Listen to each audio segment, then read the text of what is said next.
اعوذ باللہ من الشیطان الرجیم بسم اللہ الرحمن الرحیم زما عزت مندوں مشرانوں کشرانوں زنانوں السلام علیکم ورحمۃ اللہ۔ امید کرتا ہوں آپ سب حضرات خیر و عافیت سے ہوں گے۔ اللہ کریم ہم سب کی حفاظت فرمائے۔ اللہ رب العزت تمام امت مسلمہ کو حضور پاک صلی اللہ تعالی علیہ وآلہ وسلم کی سچی غلامی نصیب فرمائے۔ معزز خواتین و حضرات، آج کی ویڈیو میں جس موضوع پر ہم بات کریں گے وہ یہ ہے کہ اللہ کے ولی کو خوش کیسے کیا جاتا ہے اور اللہ کے ولی سے فیض حاصل کیسے کیا جاتا ہے، اور اس کے ساتھ دو تین سوالوں پر اور بھی بات ہوگی۔ اس پر بھی ایک سوال تھا حضرت اگلی ویڈیو میں اللہ کے ولی کو خوش کر کے ان سے فیض لینے کا طریقہ بھی بتا دیں، ہم نیو عامل ہیں، ہماری رہنمائی فرما دیں۔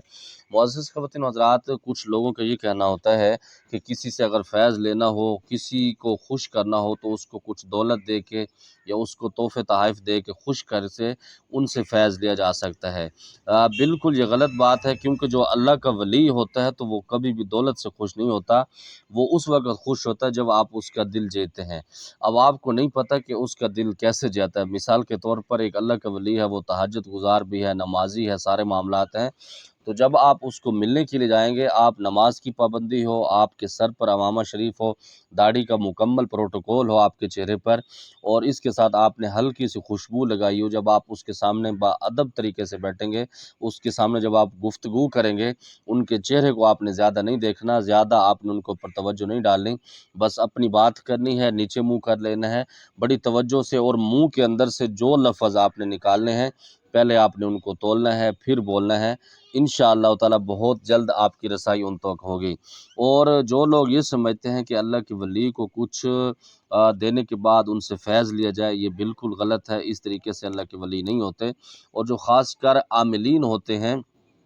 وہ اگر فیض حاصل کرنا چاہتے ہیں، کیونکہ وہ کہتے ہیں نا کچھ پانے کے لیے کچھ کھونا پڑتا ہے، جتنا آپ ان کی خدمت گزاری کریں گے، عاجزی سے پیش آئیں گے، اور سب سے بڑی بات یہ ہے کہ اس کے ساتھ اللہ رب العزت کی پاکیزہ بارگاہ کو آپ راضی کر لیں۔ مثال کے طور پر آپ نماز کی پابندی نہیں کرتے اور آپ لوگوں کا دل دکھاتے ہیں، تو آپ کسی اللہ کے ولی کے پاؤں دبانے بیٹھ جائیں، کبھی بھی وہ آپ کو فیض نہیں دیں گے، کیونکہ جو اللہ کے ولی ہوتے ہیں وہ دلوں کے جاسوس اور دلوں کے چور ہوتے ہیں، وہ دل کے راز جان لیتے ہیں۔ جیسا کہ میں نے پرسوں کی ویڈیو میں بتایا تھا کہ کشف قبور کیوں کیا جاتا ہے، اس کے اندر یہی چیزیں آتے ہیں کہ کسی کے دل کے حال معلوم کر لینا، اور اس میں یہ بھی ہوتا ہے کہ اکثر بزرگان دین کے پاس جب ہم جاتے ہیں، ہم جا کے بیٹھتے ہیں، وہ ہمیں وہ چیزیں بتا رہے ہوتے ہیں جو ہم کر کے آ رہے ہوتے ہیں یا ہم وہ کر چکے ہوتے ہیں۔ تو ان کا مقصد یہ نہیں ہوتا کہ غیب کی خبریں ان کے پاس ہیں، وہ صرف یہی ہے کہ اللہ کی عطا ہوتی ہے، انہوں نے اللہ رب العزت کی پاکیزہ بارگاہ کو راضی کیا ہوتا ہے، تو اس وجہ سے اللہ رب العزت ان پر کرم فرماتے ہیں، وہ کچھ چیزیں بتا بھی دیتے ہیں، ورنہ وہ اس چیزوں کو پسند بھی نہیں کرتے۔ الحمدللہ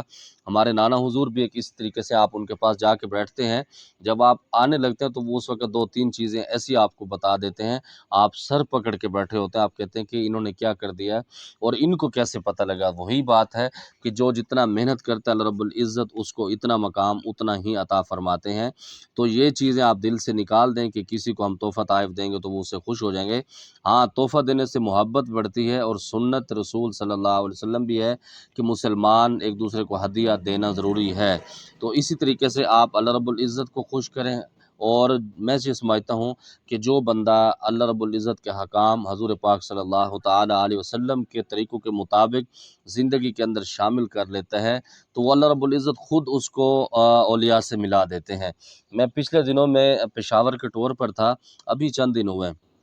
تو جب میں واپسی آیا تو اس وقت میرے خیال میں 1 یا 1:30 کا ٹائم تھا، دن میں، رات کی بات نہیں کر رہا۔ تو جیسے میں گھر آ کے بیٹھا، میں نے غسل کیا، کپڑے تبدیل کیے۔ جب کپڑے تبدیل کیے تو میرے بھانجے نے مجھے فون کیا کہ ماموں فلاں بندہ ایک ملنے کے لیے آپ کو آیا ہوا ہے، اور وہ بندہ کیا تھا، میں نے پچھلے اپنے چینل پر اس کا کلام بھی لگایا ہوا تھا، خواجہ غلام فرید رحمۃ اللہ علیہ کا جو کلام میں خود بھی بعض اوقات پڑھ رہا ہوتا ہوں، پیدا کی تو ربا بے درداں تو اس طریقے سے ایک کلام تھا، تو وہ میں نے ان کا ریکارڈ کیا تھا اپنے ساتھ بیٹھ کے ایک ساتھی نے۔ تو وہ آئے تقریباً 4 سال کے بعد، جب وہ مجھ سے ملے، کہتے ہیں جی آپ نے ماشاءاللہ عمرہ کر لیا۔ اب وہ 4 سال کے بعد ملاقات ہو رہی ہے، میں نے کہا جی الحمدللہ حضور آپ کی دعاؤں سے عمرہ کر لیا۔ تو 2-3 چیزیں انہوں نے اور بھی بتائی مجھے، خیر میں تو ان چیزوں کو سمجھتا ہوں، میں اس پہ زیادہ حیران نہیں ہوتا۔ تو مجھے وہ فرمانے لگے